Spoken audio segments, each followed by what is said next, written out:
Resonance therapy is the name that I've given this, but as I said, this is an accelerated anatomy class, basically.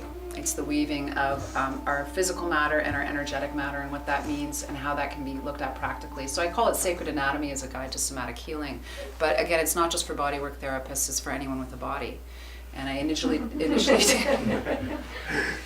the name is great because neural pertains to the nervous system, and resonance is the resonance that seems to run through the nervous system when we can work on the body more deeply. Western science is actually very aware that there's energy in the body, and it's just that they don't use the same language. And so we're going to go over a little bit what we do know from a Western perspective and how it correlates totally with the East and how we layer that together. I teach bodywork therapists how to go into the body and work into core by really connecting with the nervous system regardless of the technique that they use. So whether it be shiatsu or massage or craniosacral or chiropractic or acupuncture, there's a way of deepening our understanding of frequencies in the body, and I have found working this way makes me a much better therapist.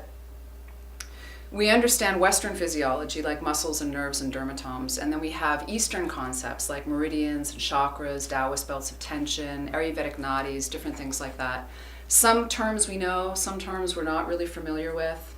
We choose one or two or maybe three, at the most maybe four of those cards, to sort of work with as a paradigm.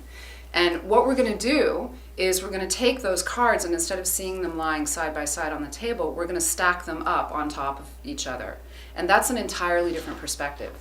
When we stack it up on top of each other, it actually fits into each other like a jigsaw puzzle. And each one of those ways of working are a piece of a puzzle that when we put them together, we actually see planes of energy moving through instead of separate ideas. They complement each other and they turn into what we can see is frequency in the body.